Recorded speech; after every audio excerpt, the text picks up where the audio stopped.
All right. Good morning, everybody. Sorry, I was trying to get this out to you on Friday, but the recording got cut off, and I had to go back and I tried to figure out what was going on there. So let me go ahead and let's go ahead then, and let's pick up where we left off with. Sorry about this. Let me sit here really quickly. All right, let's pick up. So what I would like to do then is I want to try to get done with the discussion of the kinetics today. So we'll take care of the the integrated second order rate law. We'll talk about the integrated zeroth order rate law, and then I want to see if we can get started into the discussion of mechanisms as well. So that's what we're going to try to do today and try to get done with it so that on Monday we can we can go ahead and try to wrap up this chapter and finish talking about mechanisms. Okay. All right. So let me go ahead then. And with that said, let me share my screen with you. We left off on Thursday talking about then the first order rate law. We learned about that.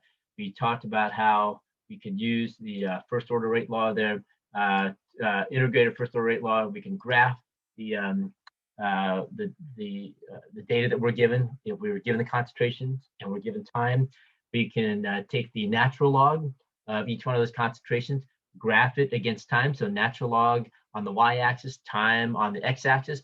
And if we get a straight line from that, then we know then that the reaction from which we got those concentrations and from which we observed those times is going to be a first order reaction. Okay.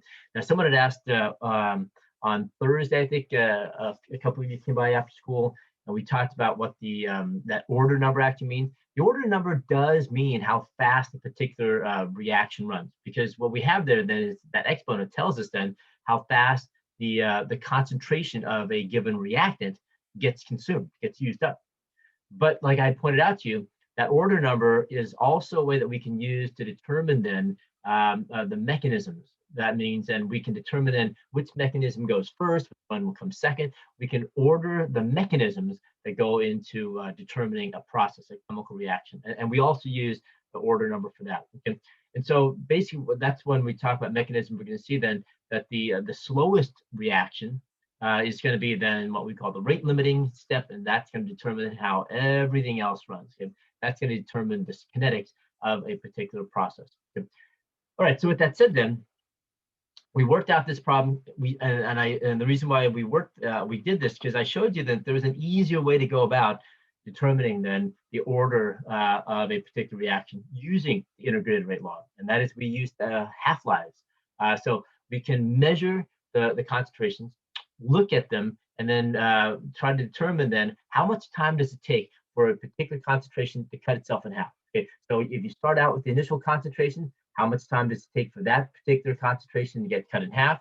Then after that first halving of it, after the first the concentration to be cut in half once, then we take a look at the time it takes for the second for the concentration get cut again in half. And if we look at each time the concentration gets cut in half, if the time interval that it takes for that concentration to get cut in half is the same every single time, then we know that that reaction is also first order.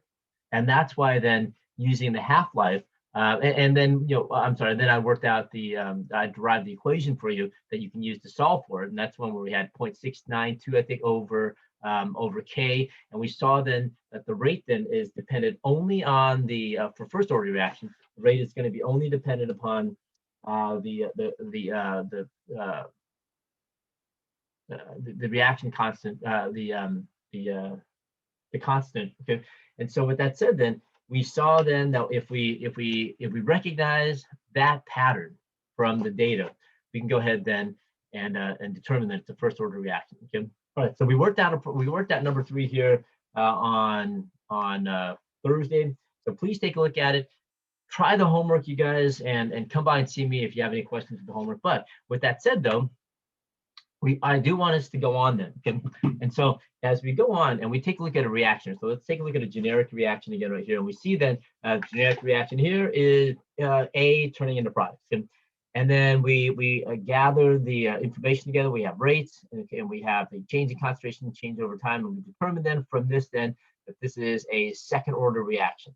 Okay. How do we know that second order kinetics? The exponent 2 here. That's how we determine then that this is a second order reaction. Okay.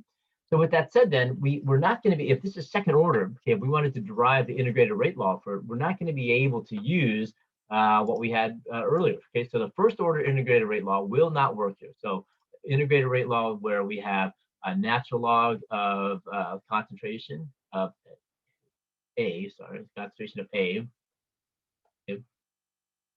That's going to be equal to minus KT plus the natural log of the initial concentration. Okay. Remember, this is the format. This is the format that the first order integrated rate law takes.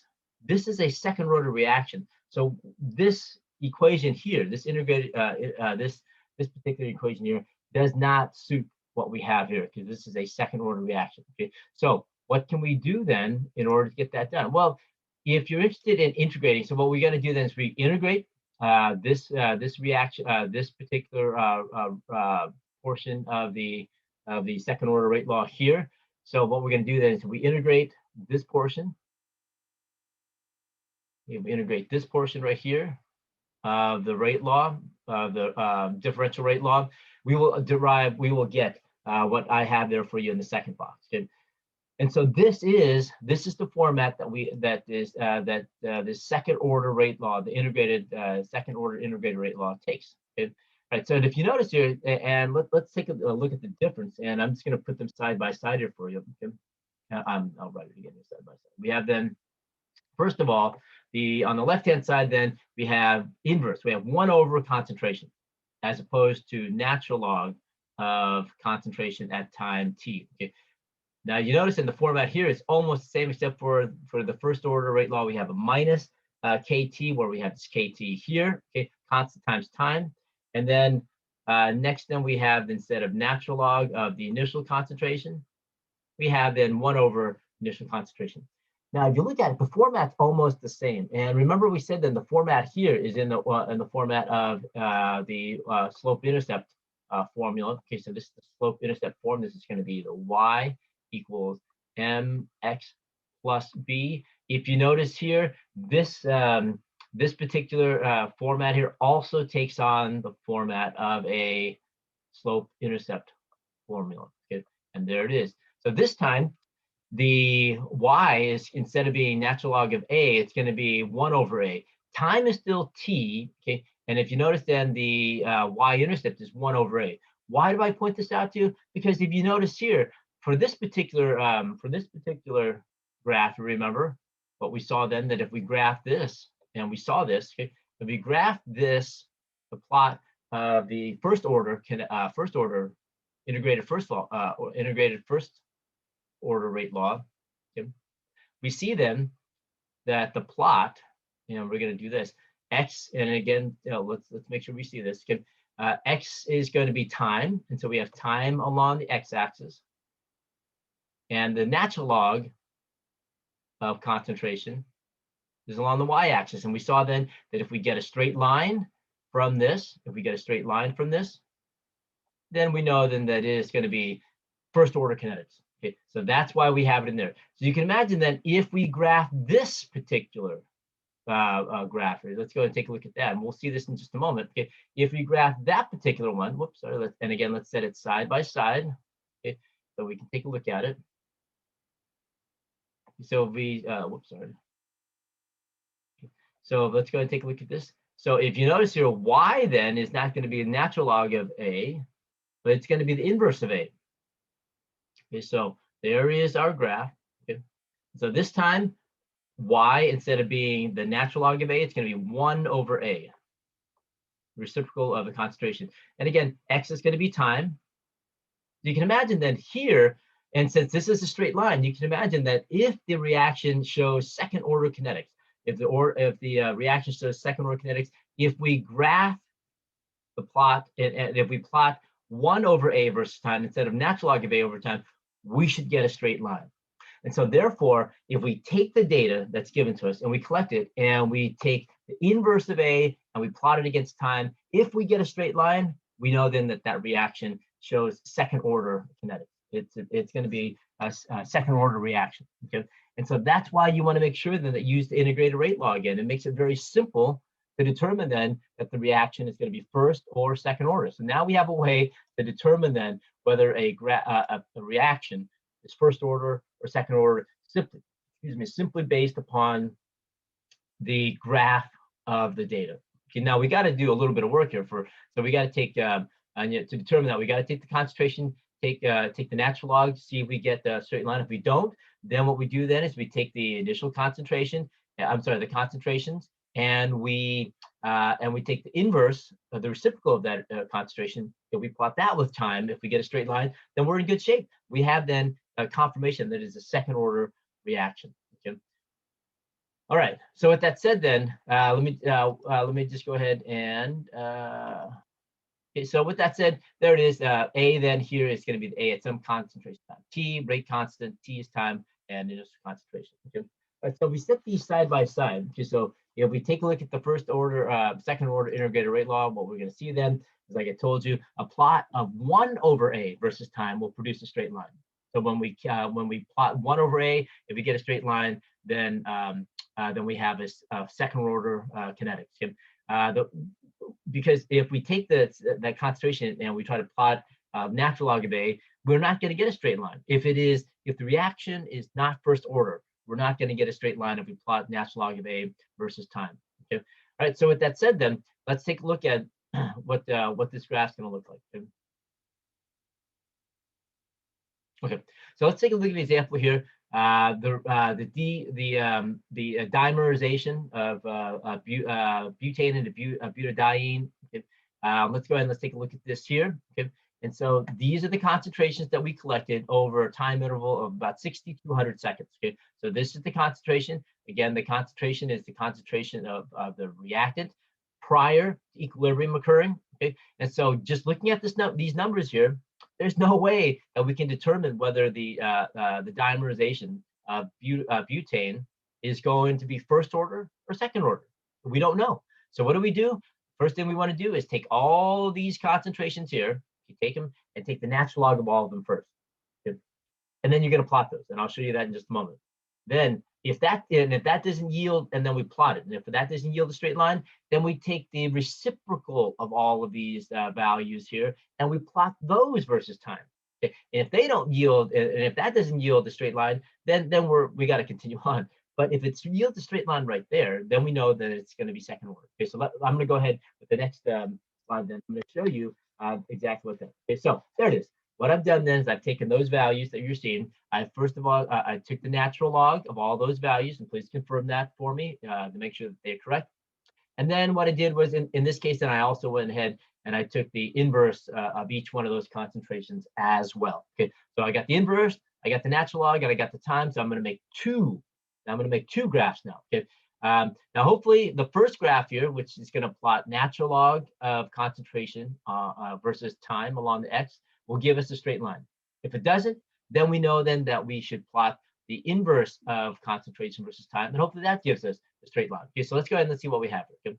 All right, so first, I plotted natural log of butane right here, the natural log of concentration over time. And if you notice, this does not give us a straight line. It gives us kind of this curve right here. So that means that this graph right here confirms for us that this reaction, the dimerization of butane to form butadiene, okay, is not first order. It does not exhibit first order kinetics. So let me make sure you understand this. Okay, so this graph here, okay, this graph confirms. This graph here confirms not first order kinetics. That we have confirmation of. Okay. Now, can we be certain that it's second order kinetics? Not yet, until we plot it. And look at this. When we plot it, there it is. We have then a straight line. So this is a plot of inverse concentration and time. And there is our straight line, which confirms for us, this is confirmation, confirms second order kinetics. And that is what makes the integrated rate law so simple to use. Okay, we don't have to calculate for rates. We don't have to compare different reactions, okay, different experiments to see if we end up with the order number of 2. We just plot it. We plot natural log. We first plot the natural log of concentration versus time, and we don't have a straight line here. Then we go ahead and we plot inverse concentration versus time, and we get a straight line here. Okay. All right, and so that's confirmation right there. Okay. And if you notice here, the slope here is positive. And that's why then if you notice in the integrated rate law, we did not have a negative sign in front of the constant, the rate constant. Okay. But with the first order ones, we did need a negative because negative sign because the rate the slope for the first order reactions were negative. Okay. All right. So make sure you understand then that if you plot and if you see a straight line for natural log of concentration, you can stop right there. You know it's first order kinetics. But if it's not, then you got to plot inverse concentration versus time, okay? And hopefully you get a straight line there. And if you do, you know then that you have confirmation that what you are, or the reaction that you're looking at is going to be first order in nature. Okay, it's going to be first order in nature. All right. Now, just like with first order integrated first law, integrated first order reactions, first rate law for first order reactions, we don't want to graph unless we have to. Okay, we want to be able to analyze the data and see if we can analyze for half-lives. Okay? And let's go ahead and let's do that really quickly with this one. Okay? So just like doing the half-life analysis for first order reactions is a whole lot easier than graphing, even though graphing is pretty straightforward and easy, guys. You may not have graph paper. On the AP exam, they may not give you graph paper. Okay, you can freehand it and see if it works. Okay, but a better way to go about this is trying to analyze for half-lives. Okay? So let's go ahead then and let's do that. Okay?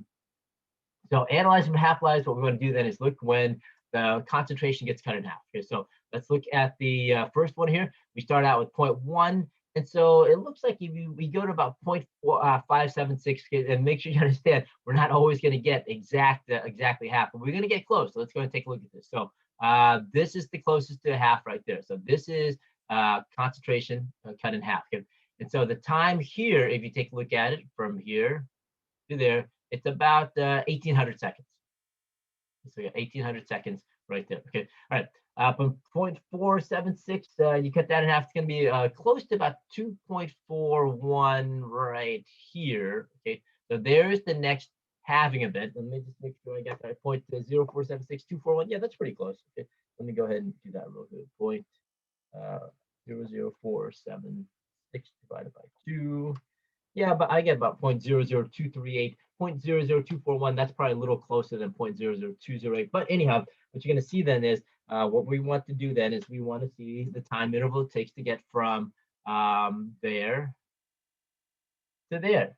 And we have then about what? I think 1,800 to 5,200 seconds, about 3,400 seconds.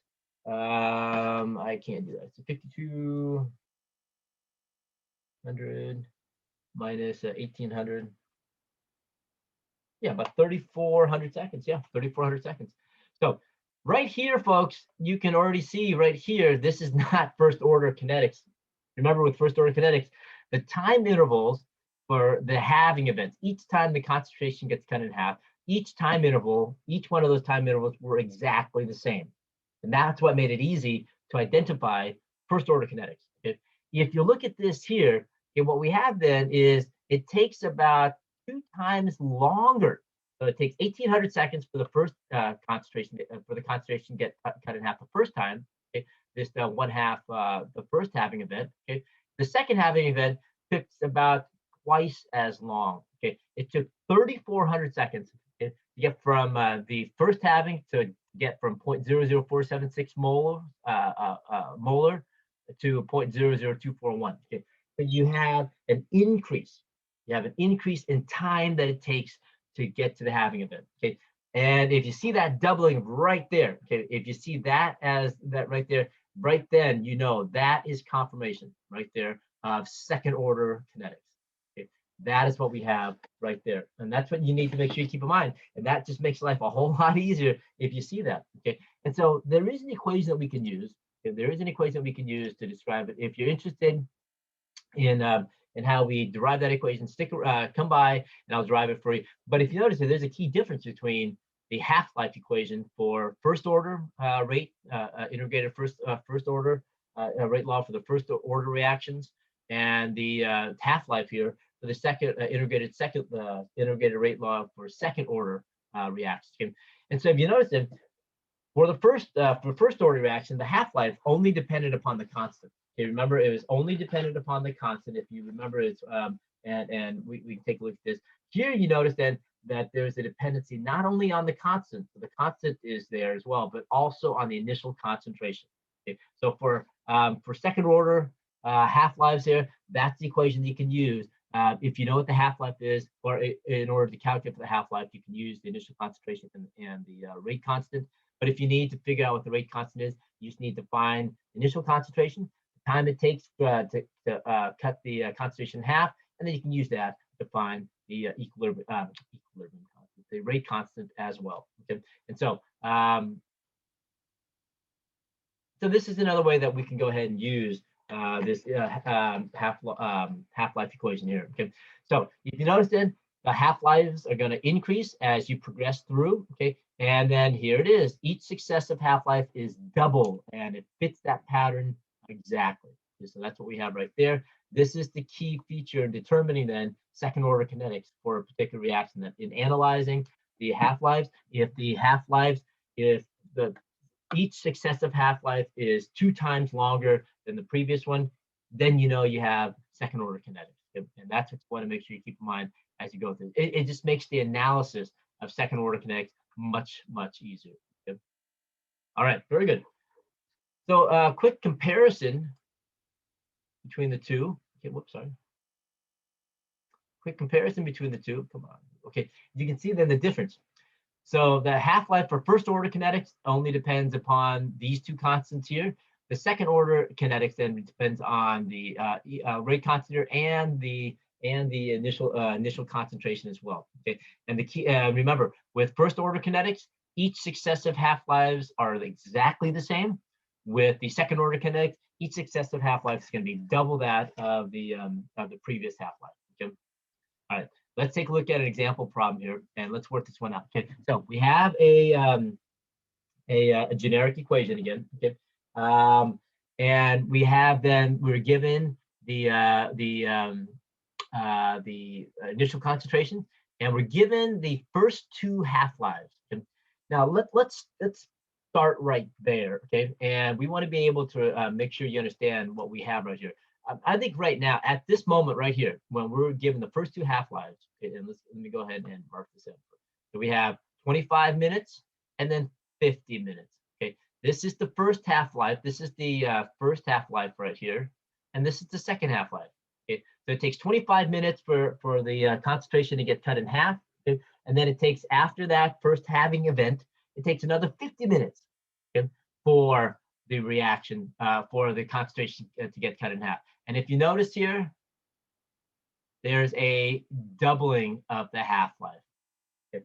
We can pause right there, folks. We know at that point, with only this information here, we know right there what the kinetics of this equation, of this reaction is going to be. This reaction, whatever it is going to be second order. We already know that. This is a second order kinetics based simply on that analysis. And that's why the half-lives, analyzing reaction kinetics using half-lives is so much easier than trying to calculate for using differential, trying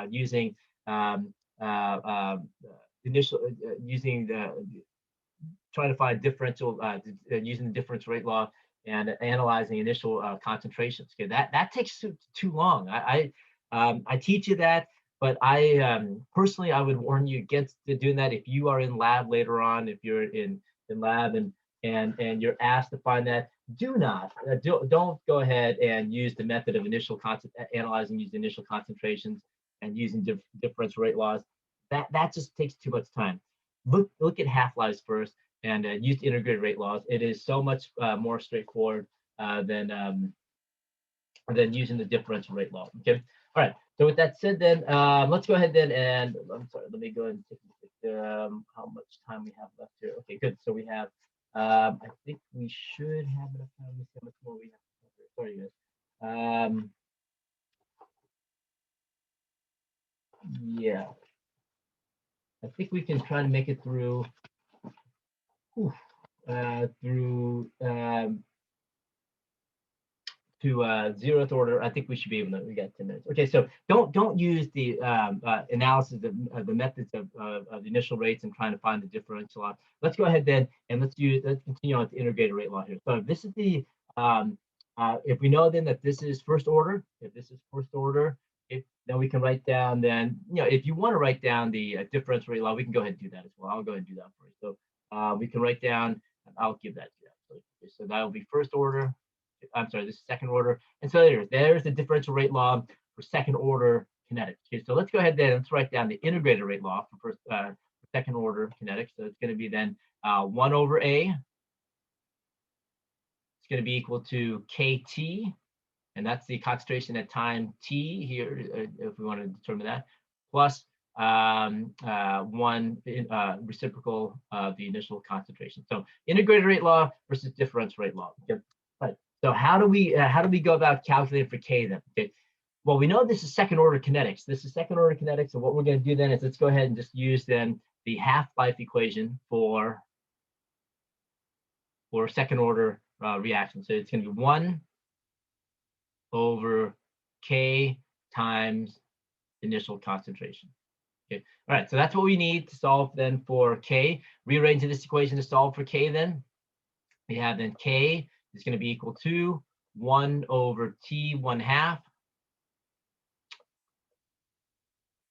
times the initial concentration. Sorry. Okay, let's go and plug that in.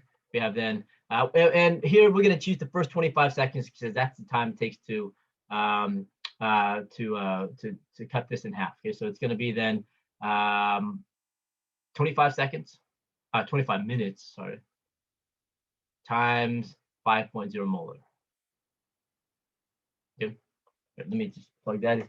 25 times 5. Okay, take the reciprocal of that. I get 0.008. So this is going to be then the K then is going to be 8.00 times 10 to the minus 3 inverse minutes. Okay. And that's what we have then for the K. Okay. All right. So with that said, then hopefully you can get that. Now there's a second way, and there's a couple of things that I want to point out to you. Some of you are going to be wondering, well, how do I know that that's the first half-life? Well, 25 minutes comes before 50 minutes, folks. 25 minutes comes before 50 minutes. And so this has to be the first half-life, and that has to be the second. I don't mean to insult your intelligence by that, by answering, anticipating that question, but I've had that question before. Okay. All right. So with that said, this is the first half-life, and so that's the concentration that we're going to use. That's your initial concentration. This is the first half-life. Now, with that said, if you want to use this time right there, you can. I hope that you see then that the concentration that you would use at 50 seconds, 50 minutes here, is going to be 2.5 molar. I hope you recognize that. Okay, so if you do that, you're still going to get the same answer here. Okay, all right. So with that said, then now that we have K, we can go ahead then using the half-life equation. I'm sorry, using the equation for the integrated rate law here. Okay, we can go ahead and solve for time. Let's go ahead and do that. So I'm going to use integrated rate law to solve for time, and let's just go ahead and let's plug in those values. So it's going to be we're going to solve for 1 over A. We're going to solve for A. Let's go ahead and just plug in those values. We solved then for K here. That's going to be 8.00 times 10 to the minus 3. Okay. At 525 minutes now, so we're not being asked about the half-life. We're asked in the concentration at 125 minutes plus 1 over initial concentration, which is 5 molar. Okay. All right. So you plug those numbers in, you should get a concentration then. And then once you get that, remember, whatever answer you get here is going to be the reciprocal of that what you want. To get then the concentration At that time, you got to take the inverse of that, and then I get then 0.23, okay, as my final answer. Okay, all right. So solving, again, integrated rate law, very simple to use, folks. That's why I would highly suggest you go that route. Okay. All right, very good. So what I'll do then is I'm going to assign a little bit of homework, extra homework here for you to do the integrated rate laws. Please give it a try because we only have one left. And so let's go ahead then. If you have any questions about this, please make sure you come by and get your questions answered. Okay. All right, so let me go ahead and save this. All right, so like you said, typically you will not see anything, any kind of reaction. It typically meaning that in general chemistry classes you're going to take, and I would even argue all the way up through junior, sophomore level, upper level chemistry, you won't see any reaction kinetics beyond that of third order kinetics. Even then, it's going to be pretty rare to see those. Okay, so you'll typically see first order reactions. You'll typically come across second order reactions. Okay, and the third type of reaction you'll come across them. And I'm sorry, these are the answers that I already gave you. Okay, what you'll typically come across then are what are called zeroth order rate as kinetics as well. Okay. Now with zeroth order kinetics, what you're going to notice then is if you write out the rate law here, zeroth order means that the exponent is going to be 0, which means then this concentration here becomes 1. And so the rate of the reaction does not depend on concentration. Let that soak in for a moment, folks. Let that soak in for a moment. Here is a chemical process. Here is a chemical process that does not depend on the concentration of the reactants. Look at it right here already. So we're talking about zeroth order reactions here, and this we do come across quite a bit. We come across zeroth order kinetics, first order and second order. We already learned about first and second order. Zeroth order we got to learn about it because it is a very important type of chemical process that we have to consider. But understand this, the really odd thing about this when I pointed out when I first introduced it to folks is that they look at this and they scratch their head and they ask me, Mr. N, how is it that a chemical reaction does not depend on the concentration of the reactants? Okay? And if you notice here that if you simplify it here, the rate then of the reaction depends only on the rate constant right here. What that means then is that the reaction rate is fairly constant. That the reaction is going to be fairly constant. And what I want to do then is I want to talk about this before we go on. So this is the differential rate law here, the differential rate law for zeroth order kinetics. Okay? This is the integrated rate law for the differential integrated rate law for the zeroth order kinetics as well. Okay, and so when does this happen? When do you get a reaction? Okay, when will you get a reaction where the reaction itself does not depend on the concentration? Okay, simple answer to that then is any reaction that involves, and I'm sorry, go do this, any reaction that involves a catalyst. Okay, any reaction that involves a catalyst will be zeroth order, will display zeroth order kinetics. Zeroth order rate, and it only involves catalysts. Now we talked about what catalysts were back in first year chemistry. Catalysts are chemical compounds. Okay? They could be metals. They can be large macromolecules. Many biological catalysts are huge molecules, the proteins that we talked about. But the main role of a catalyst, the main function of a catalyst is to lower what's called the activation energy and get the reaction to run a little bit faster. Okay? You can take a very slow process. You can take a very slow process that is thermodynamically favorable. Okay? That means it's spontaneous, but it takes forever to run. Okay? And then you add it, you put it in a catalyst, and it starts to break down. It starts to react very, very quickly. The reason why it speeds up, and that's why we have this, we're studying this as a kinetics issue. The reason why it speeds up is because the catalyst, and we'll see this hopefully on Monday, if not on, fingers crossed, hopefully we won't be doing this on Tuesday, but you'll see it on Monday. What the catalyst does is it lowers what's called the activation energy, making it easier for reactants to turn to product. But with that said though, if that is the case, the catalyst then determines how quickly the reaction runs. not the amount of reactants that we have. That's why then if you notice here, the concentration of the reactants aren't even in here. The concentration of the reactant is not even part of the rate law. Okay, and so with that said, if we see this, okay, then we know then when we see a zeroth order rate law, okay, when we see that we've identified the kinetics as being zeroth order, then we know then that that's a catalytic, that is a catalyzed reaction. Okay, so that reaction, sorry, let me go ahead and finish up here. That reaction that we learned about, the reaction of nitrogen dioxide, dinitrogen oxide. Okay, we can catalyze that reaction. Okay, so we take nitrogen dinitrogen oxide. Okay, and that process does happen, but it happens fairly slowly. Okay, in cars, it happens a little bit faster because what we do then, or we have then a catalyst in there. Okay, and so oops, sorry guys, let me go and do this. Okay, let me just try to finish up this a little quickly, guys. Sorry.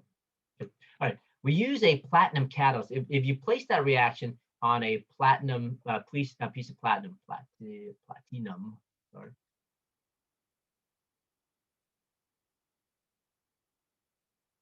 Okay, a platinum catalyst. Okay, a piece of platinum metal. If you take the reactants and they find their way on there, so there's nitrogen dioxide. Okay, and what happens is as it lands on there, okay, what the platinum catalyst does is it allows the reaction, this reaction here that converts dinitrogen monoxide to nitrogen and oxygen. Okay, okay, it allows this reaction to occur very, very quickly. That reaction will happen anyway. It's going to happen very slowly. Okay, and so it'll occur very, very quickly. And so this reaction will continue to run as long as there is space on this platinum surface in order for the reaction to occur. As soon as this platinum surface here, as soon as the piece of platinum is filled with the reactant particles, okay, then no, the speed of the reaction the reaction will occur off of the platinum catalyst as well, but it just does so much more slowly. It will occur much more slowly. Okay, and this is going to be I'm sorry, 2 to 2 to 1. Okay, but that reaction occurs much more slowly. And so when this reaction is complete, that space frees up, another dinitrogen monoxide sits in there, and then the reaction starts to run again. And so the reaction rate, then how fast, how quickly dinitrogen monoxide gets converted to nitrogen oxygen, will depend on how much space is available on this platinum catalyst or this platinum surface to allow this reaction to occur. Otherwise, if it's occurring off the platinum catalyst, it occurs, but it just happens so much more slowly that is the rate of this reaction is almost unrecognizable or undeterminable compared to those that are sitting on this platinum catalyst right here. So the platinum here serves as our catalyst. So this is a catalyst. And so whenever you have a catalyst, and this is true also for processes that occur within organisms as well, biological processes as well, where we have enzyme catalysts, those all will also be zeroth order kinetics. They will also all display zeroth order kinetics. Okay. All right, so what I'd like to do then is I would like to pick up with this discussion of zeroth order kinetics here, discuss the half-life of the zeroth order reactions, and then compare all three of those. Okay? And then I want to go ahead and start with mechanisms on Monday as well. Okay. All right, very good, folks. Have a good rest of your weekend, and I will see you folks then on. Let me go ahead and do this here. I think it should be. And then I will see you folks then on Monday. Okay. Have a good rest of your weekend, folks. Bye.